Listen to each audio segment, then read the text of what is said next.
बंसीलाल की नाराजगी। बंसीलाल को गुस्सा भी खूब आता था। इसका स्वाद उनके प्रधान सचिव रहे राम वर्मा को भी चखना पड़ा। नमस्कार, मैं गौरव और आप देख रहे हैं खबर खिड़की। राम वर्मा बताते हैं, एक बार बंसीलाल को रेडियो पर हरियाणा की जनता को संबोधित करना था। उस जमाने में हरियाणा में कोई रेडियो स्टेशन नहीं था, इसलिए हरियाणा के लिए दिल्ली से ही सारा प्रसारण होता था। मुझे उनके साथ आकाशवाणी भवन जाना था। जब मैं हरियाणा भवन पहुंचा तो देखा कि बंसीलाल परेशान मुद्रा में अपने कमरे के बाहर चक्कर लगा रहे हैं। जब मैंने उनकी परेशानी का कारण पूछा तो उनका जवाब था, आपने सब गलत चीज़ें मेरे भाषण में लिखवाई हैं।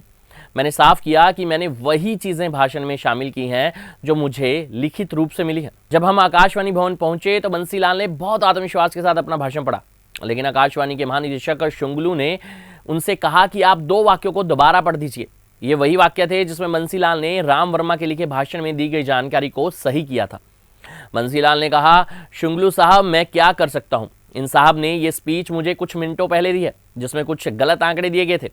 मैंने उनको सही करके पढ़ा है। बंसीलाल ने उन वाक्यों की रिकॉर्डिंग दोबारा करवाई। जब हमारी कार हरियाणा भवन के पोर्च में रुकी तो बंसीलाल ने मुझसे कहा, वर्मा जी, मिश्रा जी से कहकर अपने लिए कोई और महकमा चुन लीजिए। बंसीलाल अपने बेटे सुरेंद्र सिंह की शादी में खुद ही नहीं गए थे। जी हाँ, क्योंकि वे कट्टर आर्य समाजी थे और सादगी भरी जिंदगी जीने में यकीन रखते थे। शादी के बाद उन्होंने एक प्रीति भोज जरूर दिया था, जिसमें उन्होंने उस समय भिवानी में डिप्टी कमिश्नर के पद पर काम कर रहे राम वर्मा को भी आमंत्रित किया था।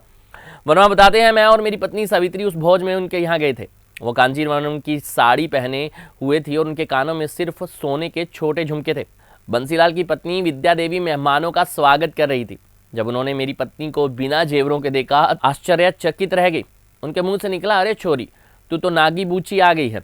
वो मेरी पत्नी को घर के अंदर ले गई और अपने हाथों से उन्हें एक पेंडेंट के साथ सोने की चैन पहना दी।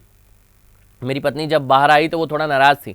मैंने उन्हें समझाया कि इनके बोलने का तरीका यही है, अगर इनकी बेटी भी इस तरह आती तो उन्होंने उसके साथ भी यही व्यवहार करना था।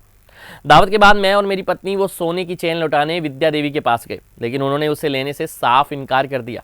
इस तरह से शादी में तोहफे देने के बजाय हम तोहफा लेकर वापस लौटे।